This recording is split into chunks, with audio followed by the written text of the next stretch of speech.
ඔයා විභාගයට කලින් පනදාගෙන මාස ගානක් පාඩම් කරනවා. ඒත් ඔයා කොච්චර පාඩම් කළත් ඔයාගේ ලකුණු වැඩි වෙන්නෙම නැද්ද? හරි. ඒක ගැන ඔයා තවත් දුක් වෙන්න ඕනේ නැහැ. මොකද මේ ප්‍රශ්නේ ඔයාට විතරක් තියෙන ප්‍රශ්නයක් නෙමෙයි. ලංකාවේ ඉන්න හුඟක් ළමයිට තියෙන පොදු ගැටලුවක් තමයි මේක. ඉතින් මම අද ඔයාලට කියලා දෙන්න යන්නේ ආයේ එහෙම නොවි ඔයාගේ ලකුණු වැඩි කරගන්න සුපිරිම ක්‍රම 5ක් ගැන. ඉස්සෙල්ලම ඇයි මෙහෙම වෙන්නේ කියලා අපි දැනගමු. පැසිව් ලර්නින් හුඟක් දෙනා පාඩම් කරනවා කියලා කරන්නේ පොත දිග අරගෙන එක දිගටම කියවගෙන යන එක.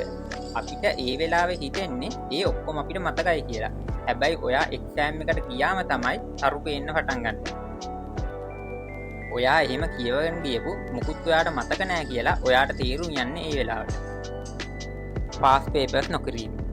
ඔයා කොච්චර තියරි කටපාඩම් කළා ප්‍රශ්නකට උත්තරේ ගලපලා ලියන්නේ දන්නේ නැත්නම් ඔයාට කොහොමත් එක්සෑම් එකකට ලකුණු ගන්න බෑ. මේකට හේතුව තමයි ඔයාට ලකුණු දෙන කීවර්ඩ්ස් මගහැරීම. අමතක වීමේ චක්‍රය පරාද නොකිරීම. අපි අද පාඩම් කරපු දෙයක් මාසකින් විතර බලනකොට අපිට ඒක අලුත්ම පාඩමක් වගේ දැනෙන්නේ. ඒකට කිසිම කලබලයක් වෙන්න ඕනේ නැහැ. ඒක සාමාන්‍ය දෙයක්. තේරුම් ගන්නේ නැතුව කටපාඩම් කිරීම.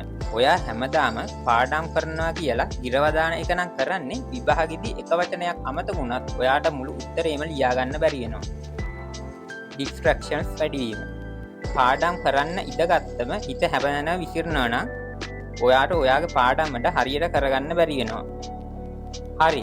මේ නිසා තමයි ඔයාට කොච්චර පාඩම් කරත් ඔයාගේ ලකුණු වැඩි වෙන්නේ නැත්තේ. එහෙනම් අපි දැන් බලමු මේ ප්‍රශ්න වලට හරියටම උත්තර හොයලා කොහොමද ඔයාගේ ලකුණු වැඩි කරගන්නේ කියලා. 1. Remove distractions. පාඩම් වැඩ පටන් ගන්න කලින් ෆෝන් එක වගේ ඔයාව ඩිස්ට්‍රැක්ට් කරන්න පුළුවන් දේවල් ඔයාගේ පරිසරයෙන් අයින් කරගන්න. ඔයාට පුළුවන් නම් විනාඩියක් විතර පාඩම් කරන්න කලින් ඔයාගේ හිත සංසුන් වෙන පොඩි අභ්‍යාසයක් කරන්න.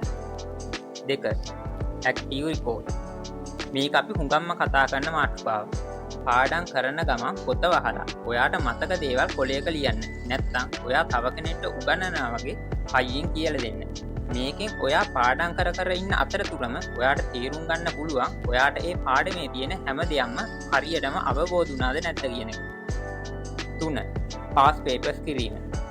පාඩමක් ඉවර කරපු ගමන්ම ඒකට අදාළ අවුරුදු 5ක 10ක පාස් පේපර්ස් කරන්න. ඊට පස්සේ මාකින් අරගෙන ඒකට අනුව ලකුණු දෙන්න කොහොමද කියලා බලලා ඒ විදිහට ලියන්න පුරුදු වෙන්න.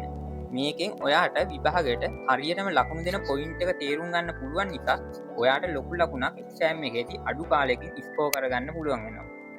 4. ස්පේස් රෙපිටිෂන්.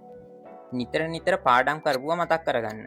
අද පාඩම් කරපුවා හෙට ආයෙ දවස් 3කින් ආයෙ සතියකින් ආයෙ මාසකින් ආයෙ මාස 3කින් වගේ ෂෝට් නෝට් බලලා මතක් කරගන්න. එකෙන් ඔයා පාඩම් කරපුවා කාලයක් එක්ක ඔයාට අමතක වෙන්න තියෙන chance එක නැති වෙනවා.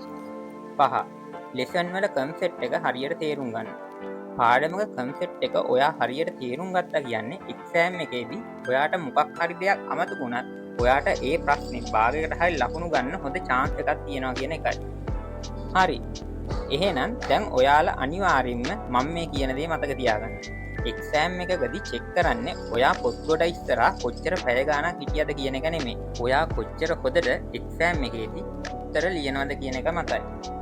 එහෙනම් ඔයාගේ එක්සෑම්ස් වලට good luck.